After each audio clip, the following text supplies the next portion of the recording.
Ta grâce, seule ta grâce. Nous voulons instaurer un état de droit. Et dans un état de droit, il y a une justice indépendante. Ce n'est pas à l'individu Félix Tshisekedi de commencer à faire justice.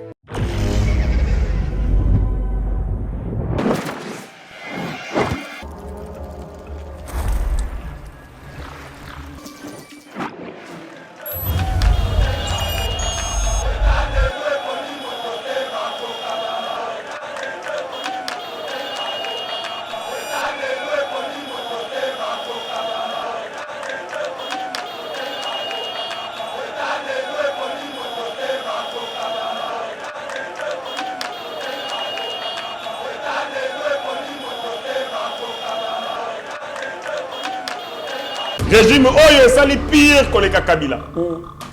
Matata Pogno. On a Matata Pogno. Moi j'ai toujours dit que Matata Pogno n'était pas très intelligent. Bon, Tibaranga était, nous avons démontré clairement, noir sur blanc, que Matata Pogno n'est pas intelligent. Lorsqu'il y a un colo, on a eu Matata Pogno. Bon, on a dit que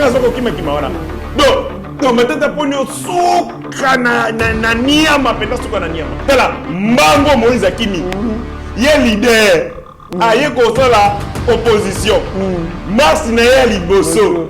À ça les secondes na balabala, moto tout la Moïse. Et puis il y a plus d'autres images. Il y a Moïse Katumbi sauf quand il Kimagi. Donc la marche pour la Moïse Katumbi et c'est la guerre. Place ah tata Tchil de la Mouka. Mima Mode. Bienvenue à Mima Mode. Mima Mode est le spécialiste de la chaussure italienne de luxe et du costume haute couture.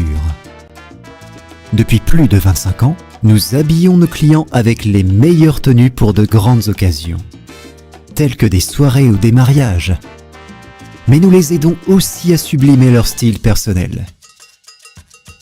Venez nombreux, profitez de notre expertise au 12 rue Parisis à Dreux. Et rendez-vous sur notre site www.mimamode.com. Profitez de nos promotions spéciales printemps jusqu'au 7 mai 2023. Avec Mima Mode, l'élégance au masculin, c'est pour vous. Bonjour mesdames et messieurs, bienvenue dans notre émission Éveil Patriotique. Merci pour votre fidélité. En tout cas, tous allez très reconnaissant à Bino parce que vous allez toujours branché, scotché pour la Kolanda Yeba TV, Kolanda Éveil Patriotique, mais aussi Bozali Peko, Pesabiso, ba proposition, ba suggestion, ba remarque, Yaka, et vous allez en collaboration Nabiso. Voilà pourquoi tu as souhaité un bon début de semaine.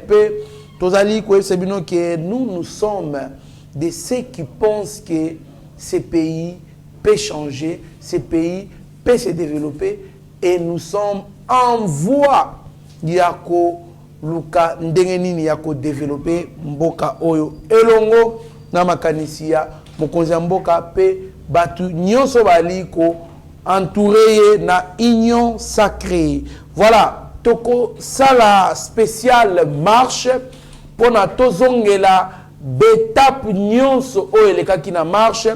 Tobandi na marche, annonce nango, report nango, tobandi na itinéraire, bapesaki, batu pourquoi affrontement et salemi, et puis batu, est-ce que batu bakoufi, est-ce que batu bakoufite, est-ce que batu bazoki, est-ce que ba leader, ba lenda qui devant la police, ba leader opposition, to ba kima kimbangu, est-ce que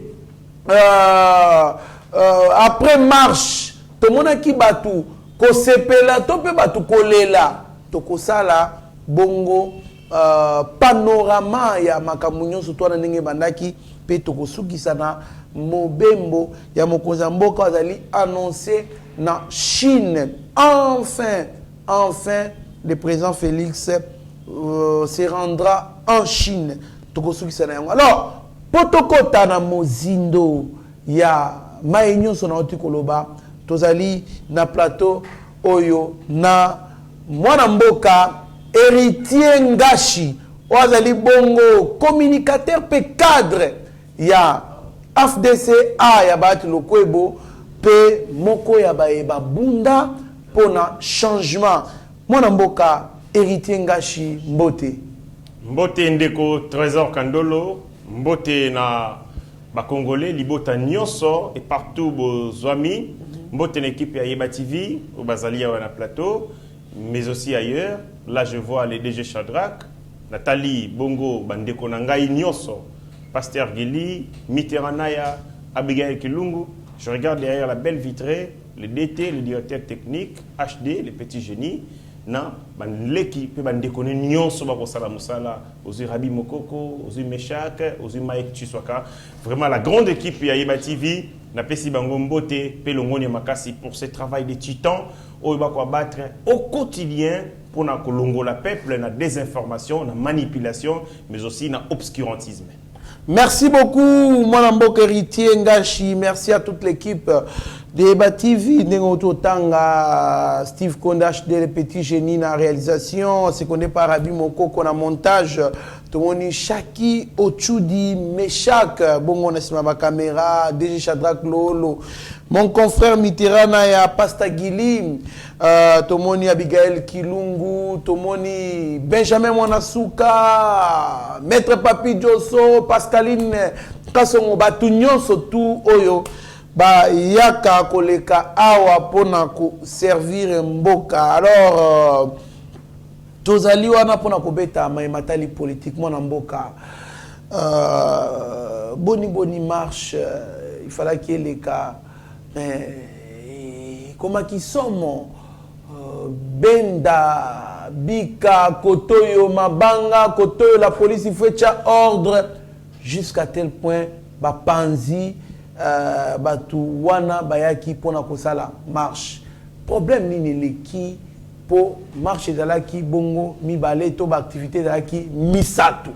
Mais marche mibale, marche à Ligue des Jeunes à UDPS, marche à opposition, pe meeting moko qui organisé dans le terrain municipal à Massina pour na cadre ya Ligue des Jeunes ya nani APC ce qui ACP ya Gentini Ngobila. Mwana mboka me ndenge nini kaka mupanzi moko ya opposition ndevu ya ebimi réaction na yo.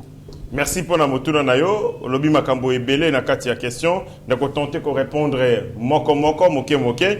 Mais au présenter ngai comme au cadre communicateur, il y a parti politique à Bengi Alliance des forces démocratiques du Congo. Véritablement tous allés parti politique démocratique et pas inabiso aux professeur Modeste Bahati to condamnaka, to réprimaka et puis to désapprouvaka. Je parle en lingala, on désapprouve bah acte nyonso ya violence et puis ya barbarie parce que le professeur Modeste Bahati a conçu la politique na non violence biso tozali ba partisans et non violence to conçu la combat oyo ya botangisi makilate ya barbarité to sala la combat autour ya ba valeurs démocratiques et républicaines yango komona été ba même temps azalaka na kati l'alliance ya Kala na Lingomba na Ndeko Kabila vous n'aurez jamais cité le nom du professeur Modeste Bahati azana milice moko songolo pakala to atinaki bato AFDC ba kendo ko bunda azala raté ba buzo ba ne salara mingi na PPRD qui ont mis en place la structure ya ba kuluna et ainsi de suite donc les professeurs alingarabilo ko na talingarutu makamba makila wana te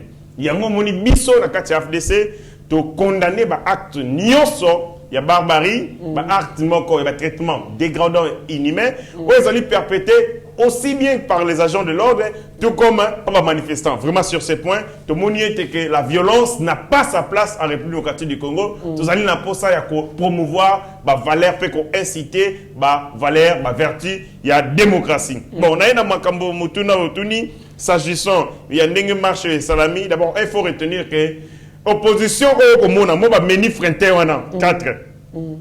Moi quelques nakomona bango ba terroristes, ce sont quelques terroristes, ba 4. Ba sali moto makwasi, mato imangongi. Leur marche était prévue initialement le 13 mai. Hôtel de ville, l'autorité urbaine a estimé qu'Azali n'a pas les conditions nécessaires pour assurer sécurité. Parce que dans un régime d'information, il faut qu'on y ait mis ça, qu'il n'a pas ça la nangaï. Mais tacitement, ça veut dire quoi? Si on a ici, la marche tel jour, mon conjoint les fait à mesure de assurer sécurité. Il y a un moment à prendre acte, il y a autorisation. On a refusé à Koloba. autorisation, on a parlé des régimes d'information, c'est pour éviter que Bakondi à l'État interdisera, fragiliser l'action et opposition. Donc là, Tozali n'a pas si, il y a 32 ans, il y a dictature, Tolinga qui était dans 4e Mobé, Koli Kundi na biso Oyo, Makambia ko autoriser l'ongwa et comment Makambia. Il y a information. Mais cette information, et c'est une conséquence. Conséquence, c'est que moto informé, n'a pas de acte. Comme ça, ce qui me Zali, on dira qu'il a été responsable parce qu'à ce acte, il y a autorisation. Voilà. Autorisation et Salamaki, il y a régime d'information pour les 13. Kokama Baboyi, les 13, et commis les 18. Les 18. Batata wana bokombona. Bakutanina gouverneur ya ville. Basali réunion, c'est décidé, la marche le 18 mai. Babini Libanda basali communiqué. Oh, balobi bakosa la marche le 18. Oh, quelques temps après le quoi c'est qui? Balobi te, bon ça sous marche le 18 et comme le 20. Bango moko ba décidé pour le 20. C'est parce qu'ils avaient eu écho effectivement que la structure moussou se liée que ça là. Ma manifestation, notamment les 20. Aujourd'hui, par exemple, IDPS, Ligue de jeunesse et IDPS, aujourd'hui, ACP, elle a fait l'activité. Gouverneur a bongi ça qui, date, à le 18, pour que, à problème, il y a sécurisation, il y a manifestants. Ville province de Kinshasa, je crois, on a 12 000 à 14 000 policiers. Si on divise 12 000 policiers par 12 millions d'habitants, ou 120 millions d'habitants, et 12 millions d'habitants à Kinshasa, capacité, il y a la police, il y a un déficit, il y a un casse en termes de sécurité. Il y a impossible d'organiser ma manifestation. Mais bateau, il y a soi-disant opposition. Le corps qui va créer scandale. Parce qu'il y a une incapacité à mobiliser le peuple. Le peuple a sans bango déjà. Pourquoi le peuple a, entre guillemets, on répond à la question, au bon moment, pourquoi le peuple a saboté marche? Merci. Parce que na matete, na changu, total comme on a ta mouvement mon côté, attend à limiter. Voilà, il savait que le peuple a compris que l'anda sous bangote, pour peuple a zobaté, peuple a mature, à comprendre bateau anan bazali penza banani. Ozimba motolo la matata pognon. Bukangalonzo elingaki est alimenté 6 provinces. Basalaka yango pona 6 provinces au départ. Bukangalonzo fallait créer 15 parcs agroalimentaires par la suite. Elingaki est assuré au babengi bongo recherche agronomique pour nous permettre d'accroître la capacité et productivité à Congo. C'est-à-dire, avec Bukangalonzo, ce qui est ça, la Yango, Ndenge et Sengelaki, les lots, les mettre sur la crise de Massangoté. On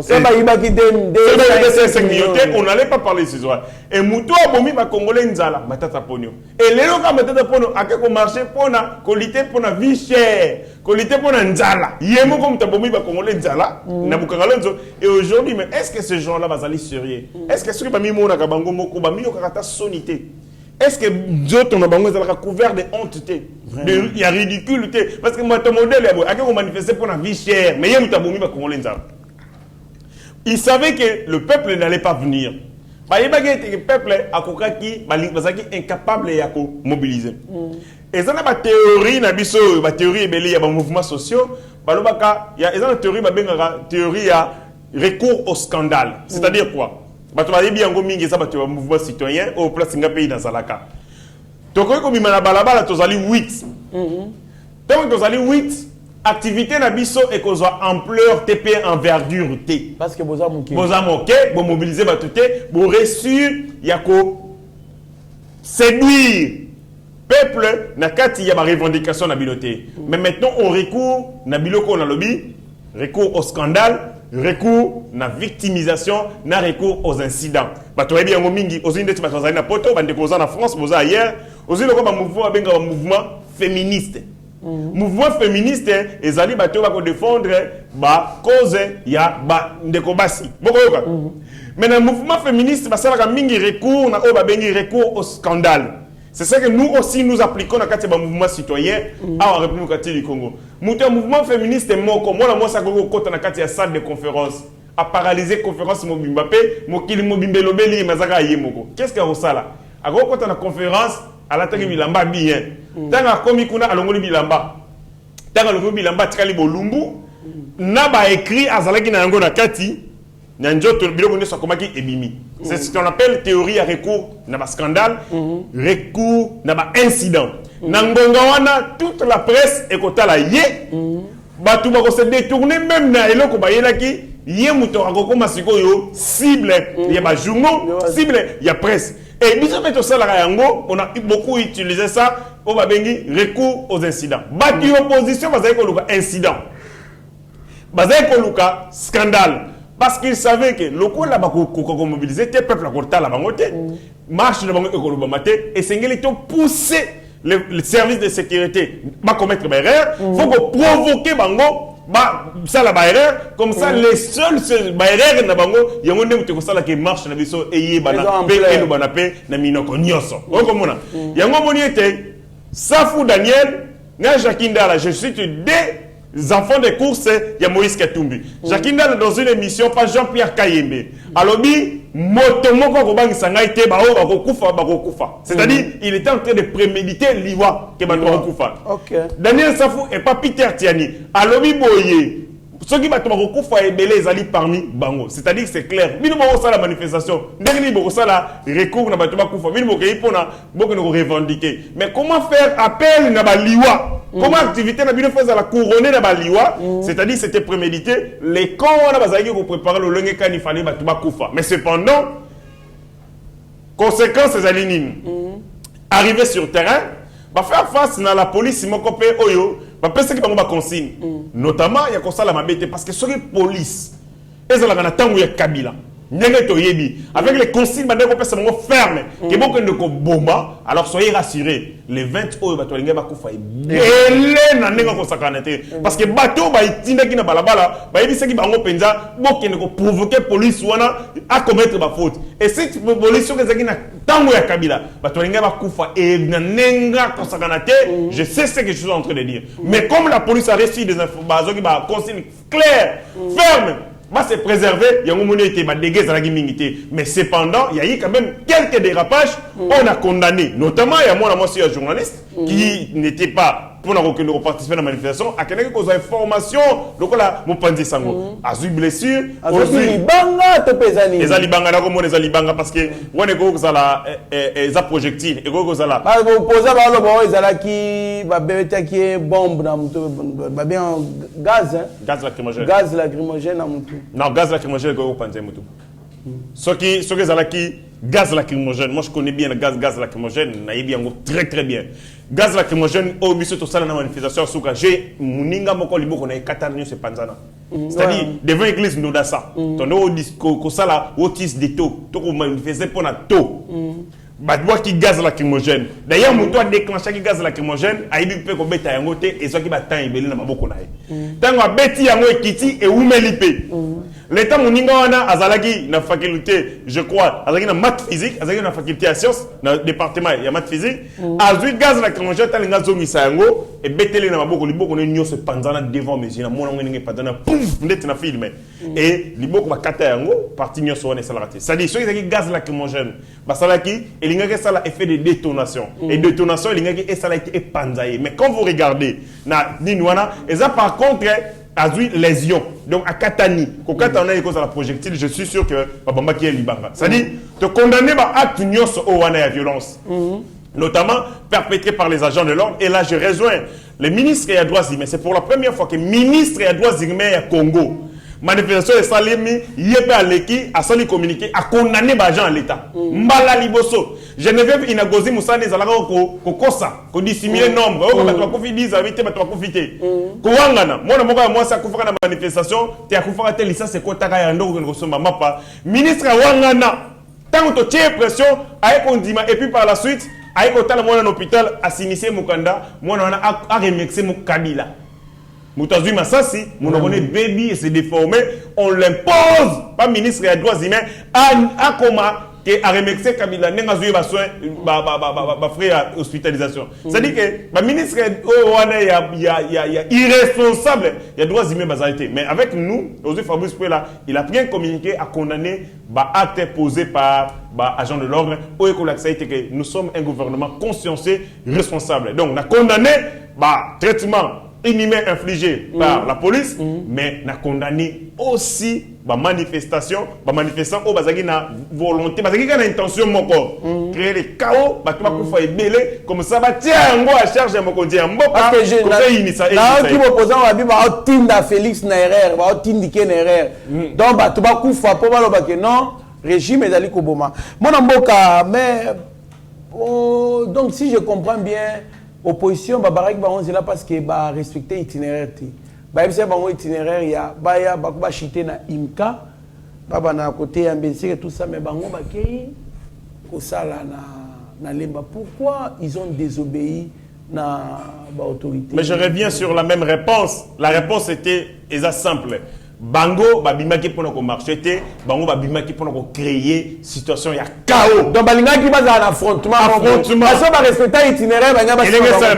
OK. Ce va respecter d'abord un jour ba manifester, un jour prévité. Jour na bango zaki les 18. Moko la le 20 zaki jour na bango té. C'est-à-dire que ba marcher en violation ya mobeko. Il y a ba décision, il y a autorité urbaine. Ça c'est de 1. Deuxième de chose, ba boy ko respecter itinéraire. Okoyoka. Même si ba respecter l'itinéraire, ba va créer une situation où tout se donc bango babimaki pour marcher. Ils sont sortis pour créer le chaos, lesquels chaos l'ingé ça a été les agents de l'ordre ba kota en danse, peut-être que tu vivre catastrophe, ba to linga ba ko febele ale nyo solo ba linga ba tiango na bilam konzi ya mboka moni Félix Tshisekedi abomi batu, abomi Félix Tshisekedi la police n'engé kaboli liwa. Malheureusement pour na bango, et heureusement pour Nabiso, Motakofi Soki Mokete, il y a eu des blessures graves, Batou Bazali, Bongo, Bazaki Bapota, mais de dénoncer Yango, de sengi, la justice a identifié agent de l'ordre de Nyos Oyuana, Basalaki, acte Oyuana, déféré Bango devant la juridiction de Bango, Basambi Sabango va condamner Bango parce que la violence n'a pas sa place en République catholique du Congo. Ndekolimbi Sangamo, qui est Batou Balobi. Régime oyo sali pire que les Kabila. Matata Pogno. Moi j'ai toujours dit que Matata Pogno n'était pas très intelligent. Bon, Dimaranga était. Nous avons démontré clairement, noir sur blanc, que Matata Pogno n'est pas intelligent. Lorsqu'il y a un colo, on a eu Matata Pogno. Bon, donc Matata Pogno souka na niama, penda souka na niama. Mais à cause de permettre à l'oba, tout est ce qu'on a fait. Alors le régime ils allaient pire, même du temps de Kabila Makambo et Salamaraté. Na pète la émo ma solo moké na tango ya Kabila comme ça, à l'oba yango du sousou. Naza a un tableau panoramique, il y a une manifestation de ce salami, na tango ya Kabila. Na suika 5 ans ya Pamba. Na boy ko so matin belé na suika 5 ans. Na suite de 2011 jusqu'en 2016. Ça fait combien? 5 ans. 5 ans. Manifestation à Liboso. 9 décembre 2011. Combien de personnes Bakoufi? 24 personnes. Rapport Moutalobiango Human Rights Watch. Donc, 9 décembre 2021. Oh, mon aéroport va bomber, mais tu vois un film. Mais tu vois un aéroport Angeli. Et Zalaka, le 9 décembre 2011. 24 personnes Bakoufa. Le 20 décembre 2015. Non, le 20 janvier 2015, marche à janvier. Batouakoufa, 42 personnes. Moutalobiango FIDH. Marche au électoral. 42 personnes Bakoufaka. Internet Bakata Yango, SMSP Bakata Yango. Tokei, le 17 septembre 2016. 17 personnes mortes, dont 3 policiers et 4 agents, 4 citoyens. Moutapé si rapport Wana. Évariste Bouchard, ministre intérieur. Le 20 décembre 2016, 2 jours, il y a ville morte, 11 personnes Bakoufi selon gouvernement, 19 selon ONU et 26 selon Human Rights Watch. Dès qu'on a un tableau Oyo, na stangi yango na intention ya Matata Pono pona yebisa yeke lelo eza ndenge mokote na lobby. Et aussi iloko ya suka na tango ya régime ya Kabila, moi je suis témoin. J'ai été attaqué Bongo le 14 avril 2015. Attaqué ngai devant Obakobenga lelo ezalaki Cour suprême de justice yeb tozali ko sala office ya Cour constitutionnelle na dossier ya Vital Kamerhe. On m'attaque na koyi na balabala na boulevard. Bazui ngai na ba blessure nanga ba memi ngai na bako ke nanga na ngalima ba MC bango ko ke na ngalima ti va mourir bako ya ko bumaye na ngalima bu memaye na Kitambo. On m'a amené à Kitambo. Et là, les agents de sécurité sont venus m'achever. Ils vont éliminer Transma Boumangaï. Et le médecin directeur appelle Vital Kamera. Il dit, si il vient prendre ton petit, s'il reste ici pendant beaucoup de temps, les gens en sécurité, en tenue civile, tu vas menacer les gens à l'hôpital. C'est comme ça qu'on m'a évacué. Donc on attend que les agents au quoi une manifestation aux Oki, l'année au place au Keïti dans l'hôpital, on attend que les agents au coup fin de manifestation. Bango moko bazwi nzoto na yo bakay ko boka yango soki famille na yo meki ko loba même ko lela bajan aner bazonga bayina ndako na bango bino bay ko menacer bino bokanga muno c'est-à-dire baboni ndeko na bino bolela te bosenga korte bosala loko moko te c'est-à-dire que les jours et la nuit tant matata ponyo ko baké régime Kaboé je dis tout simplement que matata ponyo n'est pas intelligent. Merci beaucoup Matata Mponyo. En tout cas, il a passé. Tout la vidéo, tout le monde, Moïse Katumbi attitude na marche et bon tout le temps.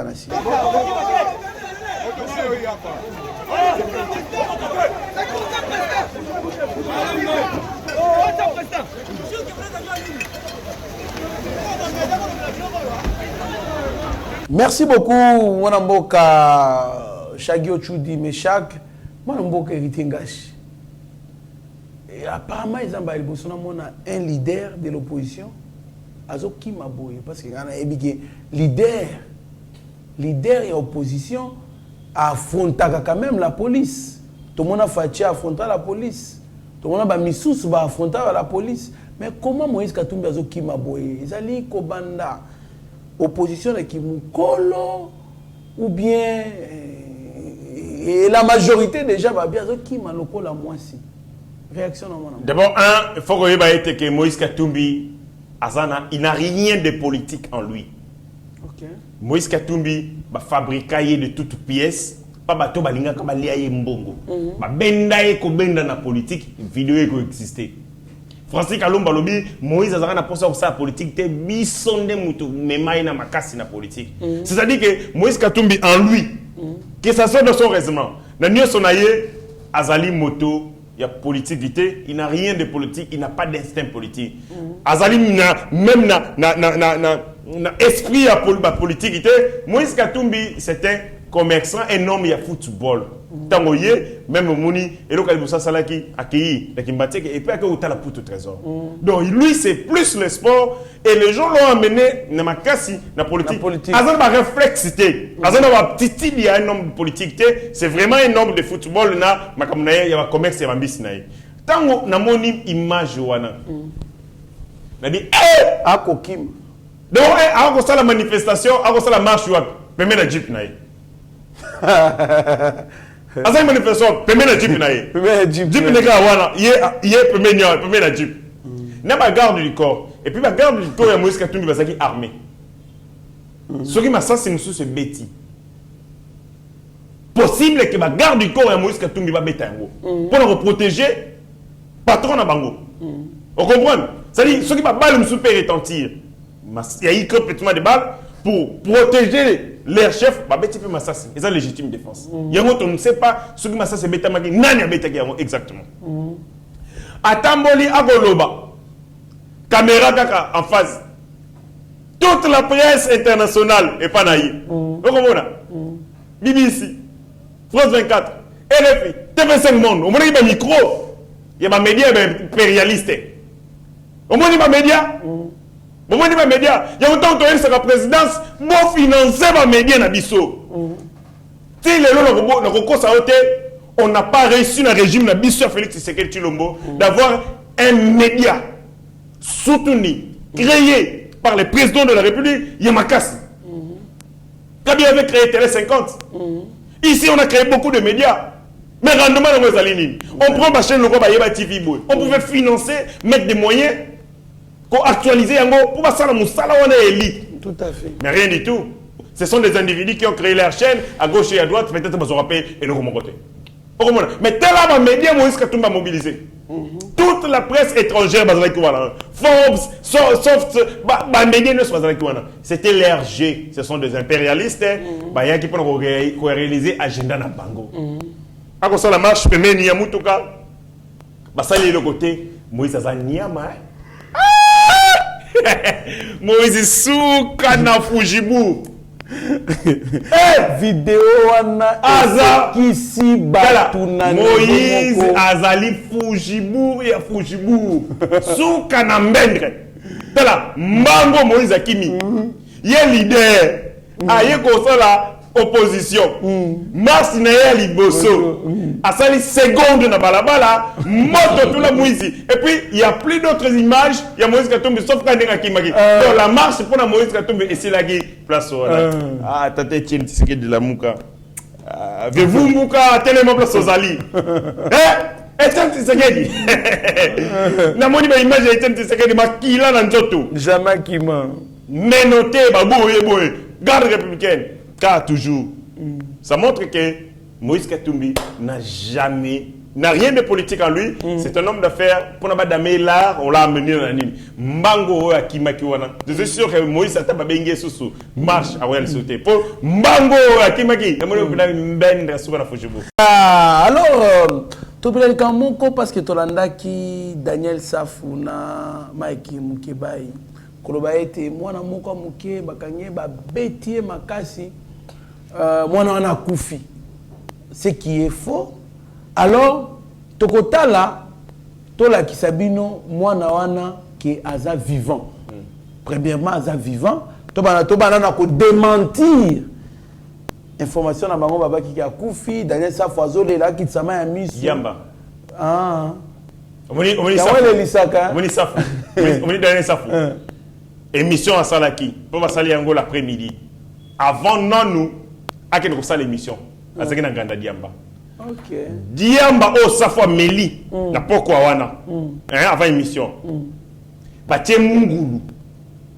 Diamba batia mungulu. Et puis Diamba Meli, eza ba Diamba balabala te eza ba Diamba yena nzela mai. Bon wana za kamuna. Donc so ko Meli yango pe na pli mobimba, alors tu te consanges. Safou au monde kaza ko lela wana yete. Diamba mo ko lela. Diamba lelisaka. Diamba. Mais Diamba ko comme super. Pour azolela muta kufite le côté azolela. Bangi. Bangi batie mungulu et puis Diamba uti na nzela mai. Diamba neza kamuna et donc beta rapena na cerveau. Très bien mwana mboka tolanda vidéo ndenge ministre intérieur Peter Kazadi ko rendre moi na visite na hôpital na misa ba parents na EP asoli na ba parents la kisi ba parents na vidéo moi na bango ndenge se comporta ki na marche wana. Ce qui t'a dit que le même langage na Shagio tu dis mais chaque tour dans vidéo les mots tokutanasi. Na ezaka osala politique osala mo proprement. Osala mo na la violence. Na hivi baroya. Je suis déjà au courant parce que ba contacter bino. Baro batinda ki ba tunanzela ba objectif na bango izalaki bato bakufa ebele, bato bazoka ebele, bato babuka na ebele. Lokola bato bakufite ba sepelite. Moi, j'ai suivi un député national à Zoba, moi, je suis vivant. Azolela na télévision Zoba, moi, je suis et Nini.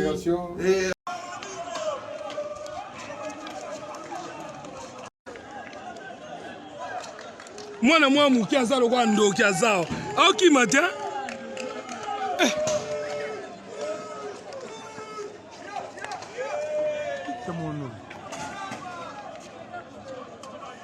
Oh, commune Angaba qui a nzabo luka makabo moni police coin.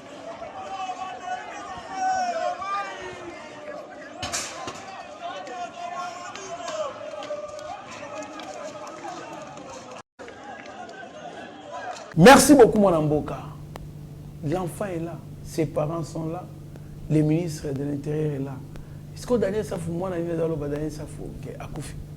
Saluer d'abord acte posé par le vice-premier ministre en charge de l'Intérieur, Peter Kazadi. Voilà ce que nous voulions. Makambe Salami, Alali Pongite, accueilli Yemoko pour amener une lumière dans le milieu et à ténèbres où on va représenter. Pour la bango, il faut qu'on matisse sa victime. Pour la bango, il faut recourir, comme je dis, au scandale. Moi, on a Koufi. Daniel Safou pleure l'émission sous l'effet du chanvre. Mais il n'a jamais pleuré pour notre Kaele. Comme Koufi 450. Mais à là, pour le moins, soi-disant Koufi. Et la vérité a fini par le rattraper. L'enfant n'est pas mort, il est vivant. D'abord, vice-premier ministre a commis un hôpital et puis à prendre soin en charge totalement tiakobika. C'est ce qu'on n'a pas vécu. Mais, contraire ces alliés, attends, on a condamné traitement à la police. Rien ne peut justifier le comportement. Mais moi, je la vidéo. Ça va, moi, je suis là. Tout la vidéo, il y a moi, comment est-ce qu'il s'est comporté dans la marche. Oui. Et bon, on te la nation.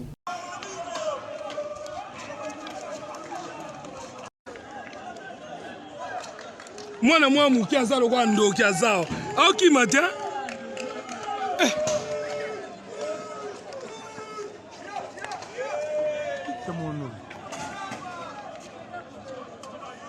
Oh komina ngaba kianza boluka makabo moni police coin.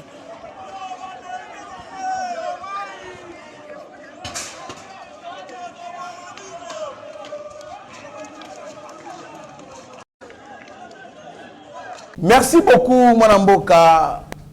Apparemment, on avait recruté des Koulouna pour affronter la police. Parce que moi, pour ne pas léser ses parents, moi personnellement, je condamne les actes à la police. Oui. Mais je ne crois pas ça, c'est un enfant normal, Mwanamboka. Est-ce que moi, normal, que se comporter? Moi, Nawana Azali, délinquant. C'est un délinquant. Parce que ce que tu as les caractéristiques, il y a Koulouna. Âge n'a pas varié entre 27 ans, entre 12 ans à 30 ans. 30 ans, plus ou moins. Oya Kosala, ils ont une délinquance juvénile.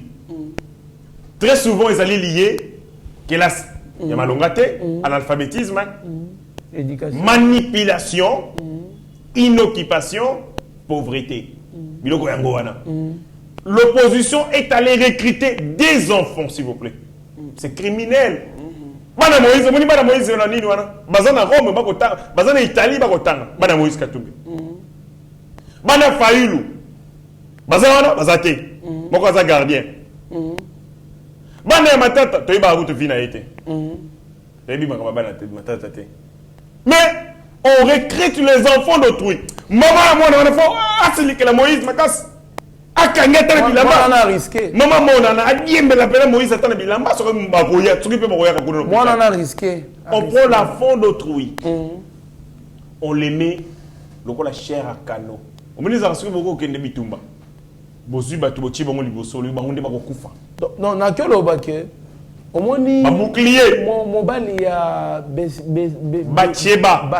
Oyo David Atinaka na Kufa. Ce qu'on a l'igno, David a recommandé Batiaye wana.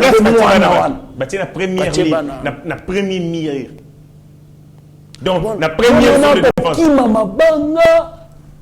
Akobamba mabanga peto yoki muto filma bi mwana waza lokwando mwana wazangi kindoki te mwana normal akoza bona video ba olo babongo mwana wana omuni ba geste na so sali wana ba kuluna babunda bongo bazo stibe de wana style na ba mwana na za kuluna. Moi je vis des kuluna ndenge babundaka bazo s'affronter babundaka bongo mais ba rater ceux qui ont comparé ceux qui pénine basala ka bongo dans les vides même dans les vides atteint le zate basala ka bongo surtout na moni mwana wana ndenge ba réflexe na ye ça veut au kuluna après qui kulunage na ye le quoi c'est que la première ligne et que tant la police a lancé assaut à toi na kimi bakanginde ye ya kwea ki ba bingu to bien mwana na kwei il fallait qu'il battre mutu na vidéo là il fallait qu'il battre ngaye ba sali bien ndenge bakangi rien ne justifie comportement nako senga bakondi ya justice mwana wana soki abiki il faut bakangaye pour la délinquance juvénile. C'est un Koulouna, c'est petit. Il faut l'arrêter. Il faut pas être complaisant. Je vis la vidéo, au moins que tout ça la analyse. Il y a vidéo, il y a contenu pour dire que ce n'est pas cet enfant. Mais ce qui moi n'a pas kangaki, en culotte, il y a en blé. Alors qu'il le polele. et que c'est cet enfant qu'on a montré dans la vidéo, à gauche et à droite, c'est un colonna, azali menace pour la société, il faut l'arrêter. Les enfants en conflit avec la loi. Parce que la communauté, non, j'ai condamné l'acte si il y a des policiers. Je comprends aussi que les policiers n'ont manque de professionnalisme, besoin de kanda. Tant que mon résistance en est opposée, tant que comme bazangi professionnalisme, ils ont voulu se venger sur l'enfant. Parce que moi, on a c'est-à-dire ils ont fait un problème personnel. Toujours que la police, par manque de professionnalisme, comme ça va un problème personnel. Et cette personnalité, il fallait cueillir cet enfant. Cet enfant devait être présenté devant un juge pour enfant. Il doit être présenté devant un juge pour enfant pour la délinquance juvénile. C'est un petit koulouna. Si on le laisse à Biki, soyez rassurés que Mikolo Goya a ça sur le Goumoué. C'est un futur Kunda. Mais maintenant, Daniel Safou pleure. Pleure. Dans les néants. Dans les néants.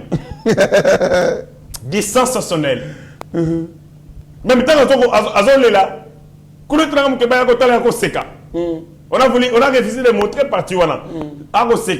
Na sa mutema lokola ko uta yebe place ya muninga na melaka bangi na sa mutema lobi o alelo penda ba tirer biloko ba kasi po mais ko ba yebe place sa famille la diamba so tanga moni muninga na ye akolela na sa mutema lobi o lelo penda bangi o ba tirer kamuna makasi il rigolait du fond de son cœur avec lelo ba tirer penda boko ya kamuna po ba théâtre akosala wa et s'il disait ça, Safou est venu faire l'amusement. Avec ça, rigolade. Pour ce ça, Moïse Katumbi a touché ma sensibilité et ma petits esprits. Moi, j'ai été dans les réseaux sociaux. Balobi, Bomoni, régime Nabino et tout ça. Donc, on a présenté, on va faire, on va relativiser. Ah non, mais il y a moi, quand même. C'est pélité. Mais tant on va faire, on va présenter, on va donner. Kabila sali pire. Kabila zoko peksa même bato bakufi bale la bango. Babomi mutu babotoli mino ebembe. On a tué les enfants, on a mort dans la couveuse au Congo. Dans la gaz hôpital, dans la bêtise gaz d'hôpital, non seulement pour un katani, mais aussi gaz et continue à couveuse. Place bana miki babombi bango, bana bakufu na ba maternité. Bana bébé. C'est que bateau wana bazana Kabila. C'est bon, mon Mboka. En tout cas, ils allaient pas si mingi. Tokozongela. Plateau spécial au Katoum. Safou Basala qui na Mkeba. Parce que Mkeba est aux arrêts. Ce n'est même pas qu'on l'a enlevé. D'ailleurs, yo aux habilités on l'a arrêté. Tokozongela. Mais tout ce qui s'en a nous marche oyo na bana ya Kanluka bazala qui sollicité bien avant avec $20 à chacun ba pesi ba polo na ba drapeau tout ça pena vidéo ya jeune moko ya moto yepe ba sollicita qui ba pesi drapeau na $20 pour basala caravane motorisée. Alors tolanda ba vidéo ba na Kanluka ezami balé landani ya ndenge ba oloba na ndenge ba tumbi drapeau ya Moïse ya ensemble pour la République na ba polo ya ensemble pour la balobi awa ezaka kafachi na mboso tolanda ebongo tokutana sima. Ici c'est fatigué et tata ici c'est fatigué et tata ici c'est fatigué et tata ici c'est fatigué et tata ici c'est fatigué et tata ici c'est fatigué et tata ici c'est fatigué et tata ici c'est fatigué et tata ici c'est fatigué et tata ici c'est fatigué et tata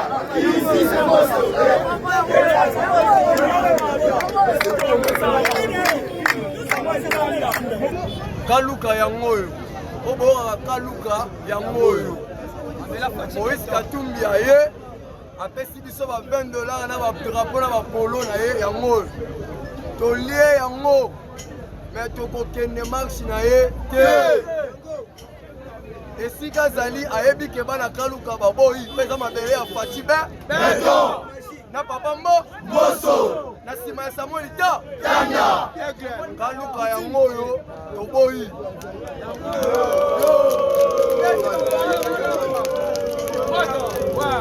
Merci beaucoup, mon amboka Shaki, Ochudi Meshak, mon amboka héritier Ngash.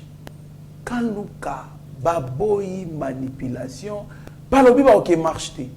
Balobi bango, ici c'est Fachi pour rien. Réaction non, mon amboka. Moïse Katumbi, venu à Kinshasa, a betelagé ma solo pa Kalombo. Ce que vous en avez besoin, au créer moi buzz sensationnel, que n'araba qui m'enseigne, que n'araba massina.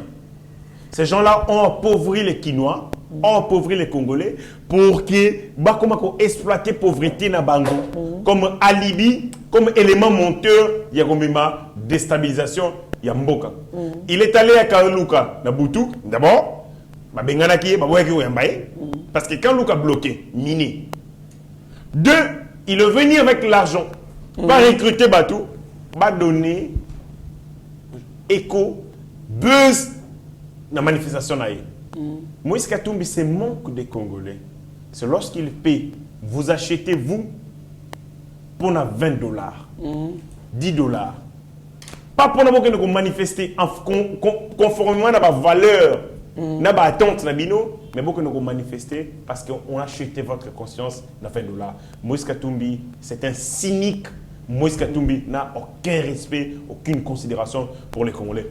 Bravo Nabana Kanluka qui ont dénoncé le rachat de conscience, le rachat de mobilisation pour la ligne.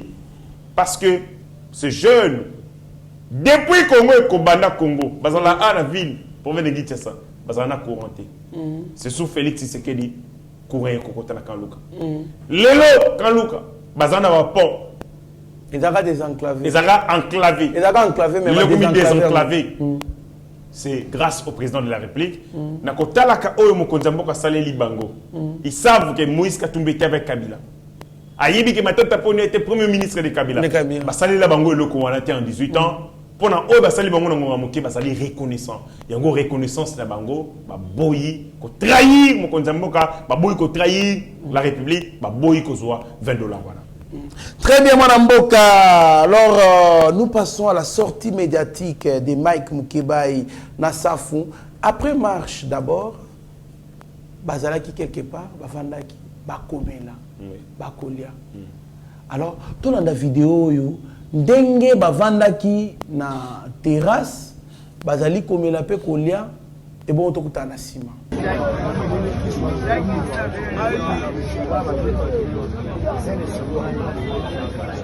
Merci beaucoup, mon Mboka. Shagio, tu dis Meshak. Mon Mboka, après marche, Bakendaki Kolia Komela, Bakobeta Masolo, Bakomela, Beaufort. Juste après Komela na Bango, Bakomela, Bakoseka, Bakei Kosa l'émission spéciale na plateau ya Ndekomoko, Louis France. Mais Kuna, c'était la haine et la haine contre les chefs de l'État et sa tribu.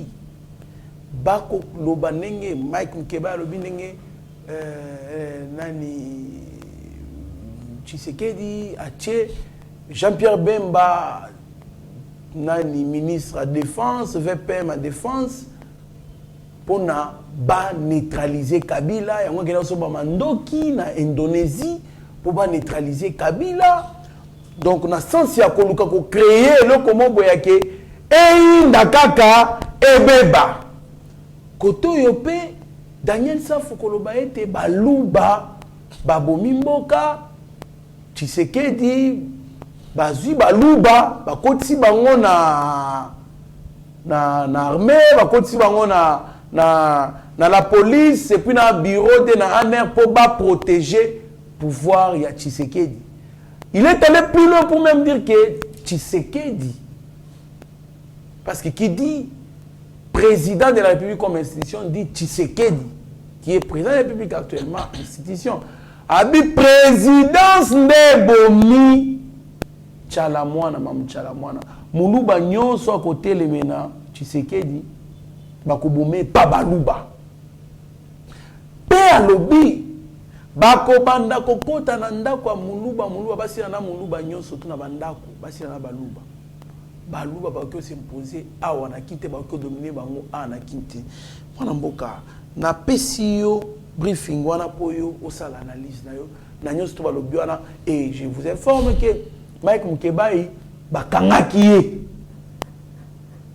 bali pe na kati ya koluka Daniel Safo ali komona na te bakangaki ye parce que opposition yali kolobaki yo ba enlever réaction na mona mbo namonaka wana na koyebisa yango papa Mbosso namonaka tata Mbosso nafundi ye te mais namonaka lokola ndeti ya protéger Daniel Safo oui namonaka oza mbala liboso te Daniel Safo asala makambo wana Daniel Safo afinga mama ya bato afinga ye nzoto amenonça koboma ye aucune action disciplinaire même dans l'Assemblée nationale la commission PAG même la commission des sages journaliste dans l'aéroport oui Massimba na kati Assemblée nationale aucune action contre Daniel Safo c'est inquiétant pour l'image il y a Assemblée nationale donc l'Assemblée nationale on encourage des voyous des délinquants des bandits.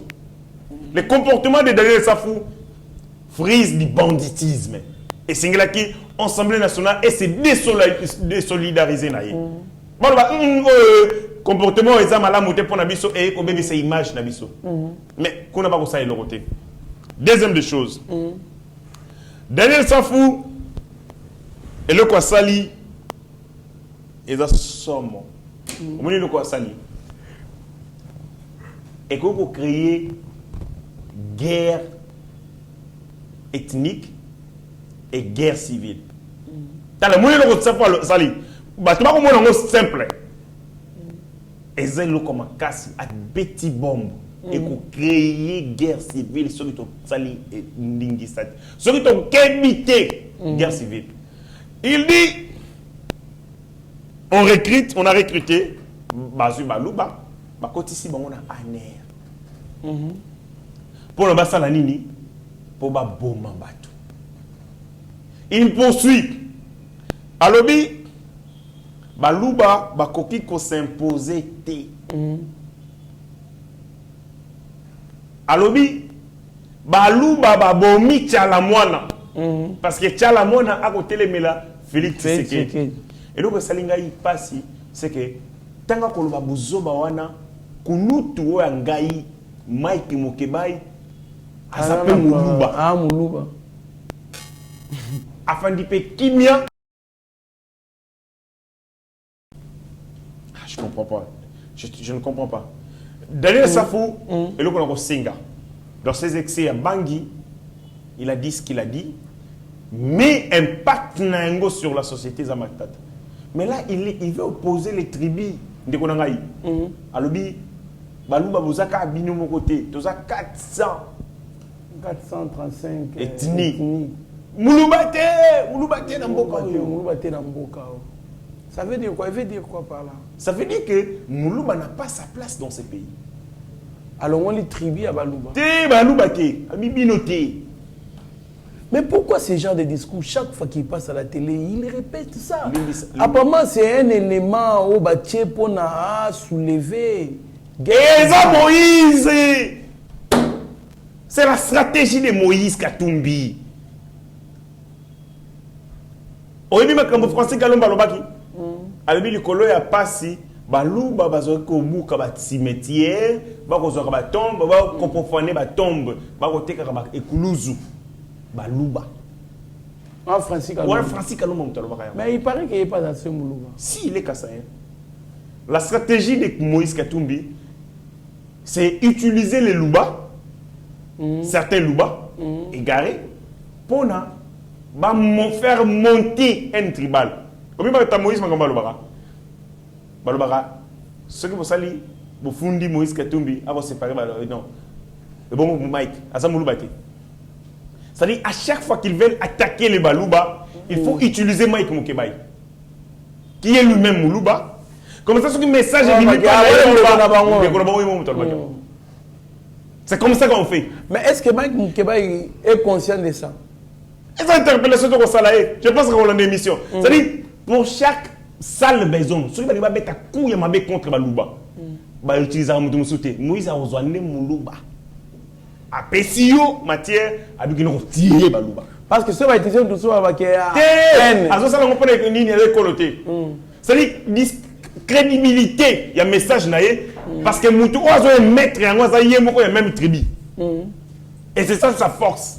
C'est-à-dire acheter un Moulouba pour téléméla Balouba. C'est qu'a dit Daniel Safou, et ça incitation à la haine tribale. Il dit que le président de la République a tué ou a fait tuer Tchalamouana. C'est-à-dire, il accuse le président de la République association de malfaiteurs, participation au meurtre. Donc le président de la République a participé à meurtre de Tchalamouana. Donc ce qui était, donc quand je dis participer, c'est-à-dire à l'objet, Bomi Tchalamouana ezali présidence. Présidence ezali organe ya mokonzi ya mboka. Structure administrative ou accompagnera institution. Chef de la présidence ezali directeur de cabinet placé sous l'autorité du président de la République. Donc, la présidence de la République est uma instruction à Mokondiamboka. Ce qui est présidence de la République est Bomi Moulouba, parce que Moulouba a s'attaquer à Félix Tshisekedi, c'est simple, c'est-à-dire le président de la République a tué Tchalamouana, a fait tuer Tchalamouana à travers ses services. Ce sont des accusations extrêmement graves. Extrêmement graves.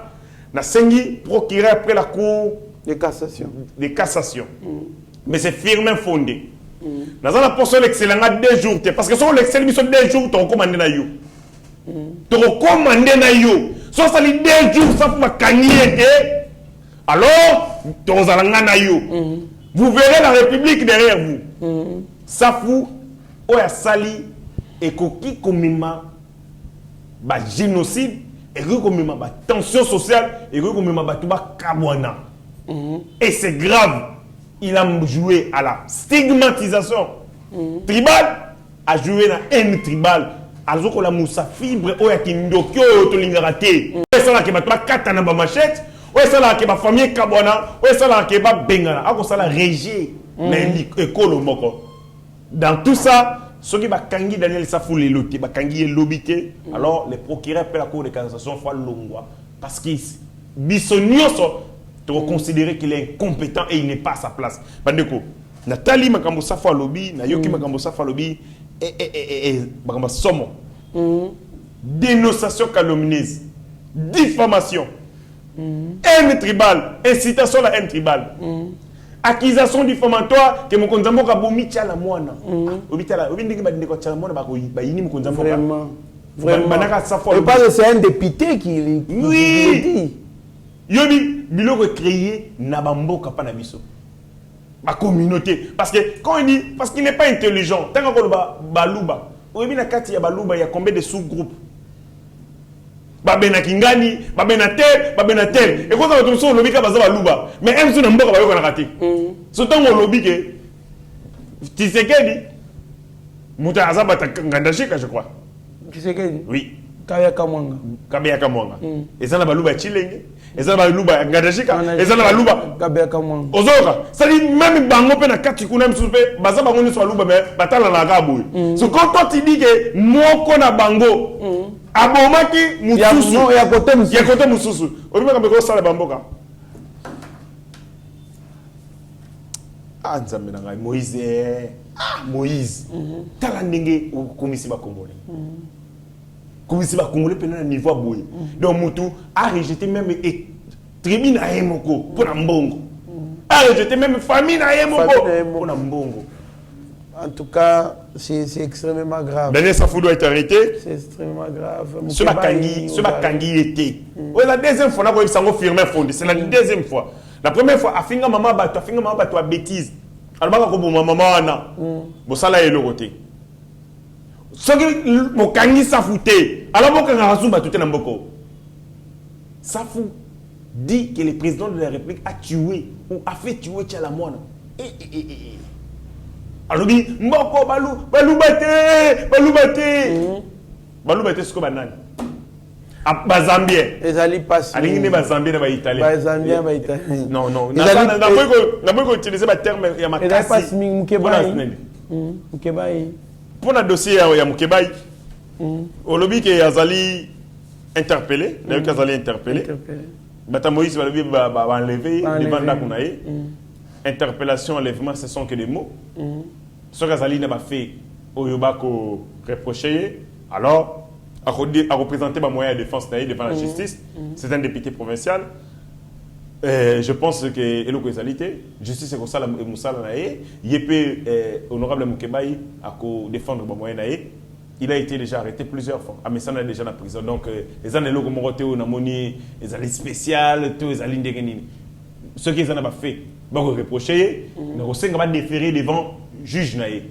Abomba Maté, Azana Koukoute, tout ça, à Kendepena, devant juge Naé, à présenter ma moyen Naé, il va engager des avocats, que la justice soit faite, que les bons droits et Zaladi, ceux qui vont reprocher les locaux. Très bien, mon ambo héritier Ngashi, Tokomi Nasuka émission Nabiso, Fachi. Enfin, a décidé au Kenya na Chine. Réaction ça va. Et ça qui est très entendu. Tant on le dit enfin, ça veut tout dire. C'est-à-dire que face à la guerre Oyo nous imposée par l'Occident, à travers Mwana Moussala Nabango Kagame, c'est lui qui, ceux qui ont sali ba bêtise, c'est lui qui fait ce sale boulot. Guerre nous imposée par les multinationales, va utiliser Paul Kagame. Le président de la République, il fallait qu'il ait trouvé Nzela. Est-ce qu'il fallait aller en l'Est ou à l'Ouest? Est-ce qu'il fallait qu'aucune solution n'a pas créé problème?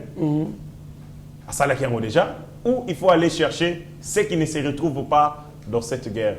Je pense que le président de la République, voyage naïe, et Zali n'a impact. Et le Québec a problème. Ils ont un impact, ça il a il a le peuple congolais.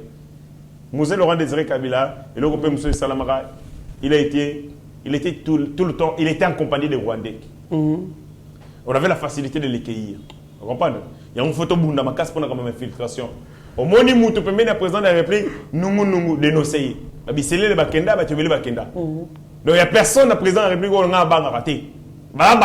Si on a mon conseil et que je sens que bien été dénoncé, le président de la République doit s'entourer de gens loyaux, intègres, des vrais. Des vrais. Tout est à demi de cas. Donc c'est ça. Et le président et le peuple congolais, ces gens savent que ce mec aussi même au Congo, instabilité au Congo, ils ont tous intérêt, il y a ça ma bêtise en Libye. Donc le président est allé en Chine, ils allaient voyager n'a pas impact. D'abord géopolitique, impact géostratégique, mais aussi il y a redistribution de la carte par rapport à ma insécurité à l'est. Même Chine, je pense que Mbalasi Masora qui a une Russie. Tu as la place nango, to tisser pe ba relation na ba poule mususu d'influence, pe ba poule mususu, il y a décision multipolaire, il y a mokili. Tous les américains et là comment longa salami et allons voir aussi d'autres personnes, d'autres forces au va soutenir biso des tumbana biso la reconstruction peut aussi la insécurité à l'est de ces pays. Merci beaucoup mon amboka héritier Ngashi to comme na souka émission na biso et c'est makasi ya koyamba yo. Merci na Sami Mavakala Matuba, merci na Roger Chilengi, Zefilomele, merci na Souzine Dongala, merci na André Mpindi, merci na Tobosa Inte, Alberto Mubiai, Tinanga Lula, Moninga Malamu, Namoni Bongo, mon vieux Vicky Monama, Guilain Pinda, Gauthier Pinda, Bozali Ebele, Stéphane Milandou, Binonyo surtout Bolandara.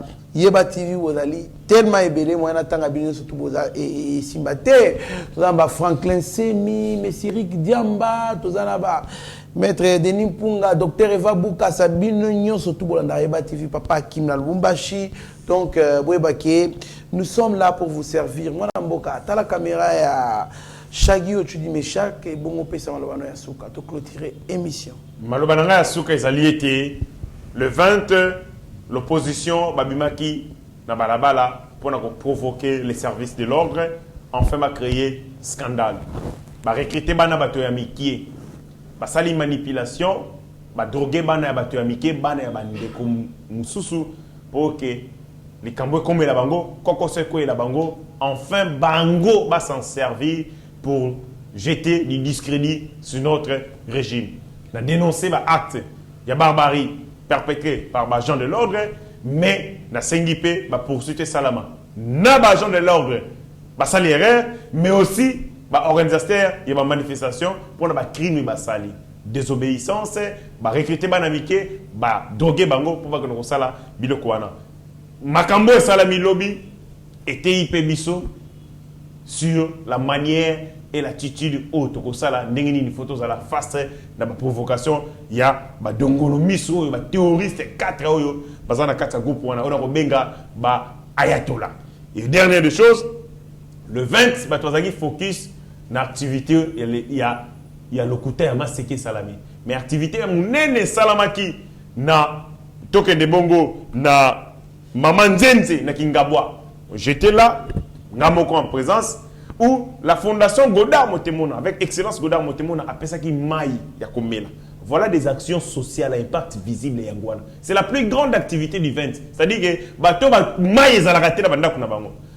Excellence Godard Motemona a sali nini apesi bango ba forage ya maille et bato ba sepela ki makas. Voilà des choses que nous voulons pour na bonheur au peuple congolais. En lieu place, il y a une distraction pour que nous intérêt et puis pour notre positionnement politique. Merci beaucoup, mon Mboka Héritier Ngashi. Merci na Steve Konadaki na Simna ya réalisation. Merci na équipe technique Mobimba, Rabi Mokoko, Chagio Tudimeshak. Restez branchés sur notre chaîne. Vous ne serez en aucun cas déçus. Mieux vaut être maître de son silence que plutôt esclave de ses propres mots. Merci. Ta grâce, seule ta grâce. Nous voulons instaurer un état de droit. Et dans un état de droit, il y a une justice indépendante. Ce n'est pas à l'individu Félix Tshisekedi de commencer à faire justice.